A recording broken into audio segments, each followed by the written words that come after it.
Hey, everybody, and we are back with this week's Zack Attack. Big play breakdown with Zach Lanning. Go ahead, Zach. What do you got for us?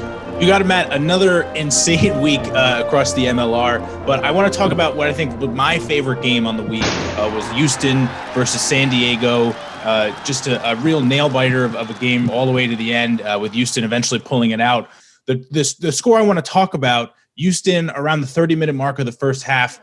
They're trailing 14-19 at that point. It's been a back and forth first half, but it's already been a win for Houston after having been shut out the previous 2 weeks. They have some points on the board against San Diego. They're coming off 2 shutouts against the Free Jacks and the Gilgronis, which in hindsight now, not necessarily all the fault of Houston. The Gilgronis, after shutting down New Orleans this week, kind of look like just a burnt orange wasteland for teams. Just can't get anything going against that powerful defensive front.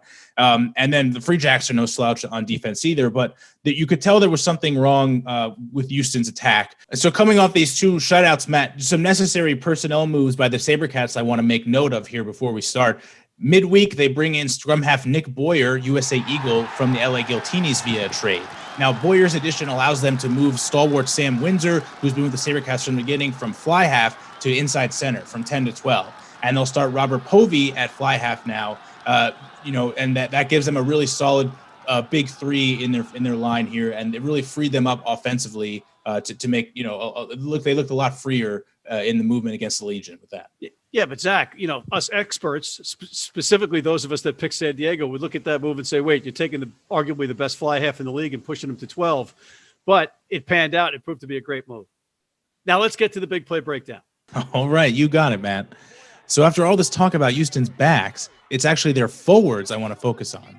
They've been dominating in the scrums all day. Even after losing Diego Fortuny at hooker early in the game, Houston was still pushing San Diego around all day. So we talked about lineouts last week in the set piece category. So here I want to illustrate kind of what you can do off of a scrum set piece, something that Houston used to their advantage all day. They scored, and their winning try they scored later on off a scrum as well. In the lead up to their try, Houston had a couple of really nice chances just slipped through their fingertips, but they were able to take advantage of some penalty advantage, with San Diego committing a number of infractions that gave Houston 3 or 4 bites at the apple from inside the 5-meter line.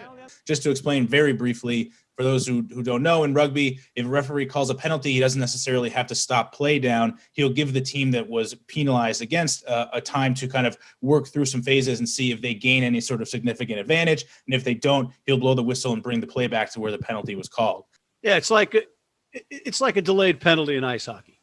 Yes, exactly. So with their delayed penalty, they could have chosen to tap and go right away or to kick it into touch for the line out, but they choose a scrum here because of the varying attacking options that it provides them with.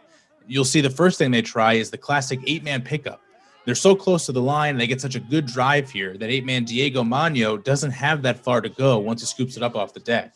Because the opposition flanker, Chris Robshaw here in this case, is bound in, and Houston's wheeled the scrum somewhat so that he's blocked by a mass of bodies, Manuel only has to beat San Diego scrum half Denishan, and he's in. Unfortunately, he knocks it on in the process of scoring. But again, going back to what we talked about before, Houston is lucky because the ref had played penalty advantage here. San Diego getting pinged for collapsing the scrum. Houston looks to continue that dominance and again chooses the scrum off the penalty. Now, since they already tried the 8-man pick, they are going to opt for a different set piece play here. Again, Houston gets a great push in their scrum. They drive through the Legion pack, and the ref calls a penalty, but he's playing advantage. So they have that same get out of jail free card, and they know it. So now they're going to get it out in the back line, though. Boyer gets it to Windsor, who stepped in as first receiver for the SaberCats. Windsor's always kind of been kind of the Houston SaberCats stalwart, been there since the beginning with the program. And also now current Twitter follower of me, Matt, just to let you know, he followed me this week. You can die now.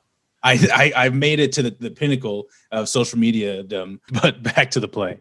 Windsor fakes to their outside center, 13, the big Veramu Dicky Lottie, who has been running all over San Diego in the game thus far, had a lot of rumbling line breaks, just a beast and, really difficult to bring down. Now, this line that Dicky Lottie takes here and the fact that he has been such a physical presence all game holds 3 Legion defenders in place. Just they're assuming he's going to crash it up and they want to be ready to stop him. But it's a fake, to Dicky Lottie, and Windsor sneaks it out the back to Povey, who moves it on to fullback Matthias Freire. Now the Legion are in a really bad spot here. The only defender they have out on the wing is fly half Joe Peterson, matched up against two Sabercats here, Freire and then winger Balakana. Peterson, he doesn't have a lot of good options, so he takes what he thinks is his best bet here and tries to tackle Freire or at least mess up his passing lane out to Balakana before he can get the ball out.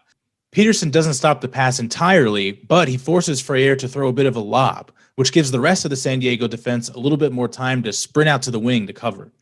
Unfortunately for them, they hit the gas a little too hard, and Balakana sidesteps all three of the defenders who skid out into touch, and Balakana takes it in for the try. So, Matt, just a great example of what you can see, is a great set piece off of the scrum. Houston is able to tie up all of San Diego's best tacklers in this scrum here. They can't get out to the other side of the field. So to be able to move the ball quickly out through the hands in the back line, you leave a lot of space for your playmakers and your wings on the end. And Houston just played a great game offensively. They seem to have unlocked something, and it's something they're hoping that they can continue going forward. Excellent stuff this week, again, from Zack Lanning on this week's Zack Attack, the Big Play Breakdown. Thank you, Zack. And ladies and gentlemen, please check out our other segments, including our Major League Rugby show, our Global Rugby Recap, What Are the Odds?, our Major League Rugby Sports Bet show with the Philly Godfather, John Bradshaw Layfield, the WWE legend, and Gifty Bailu, martial law. And please sign up for our American Red Cross Rugby Wrap-Up Blood Donor Team.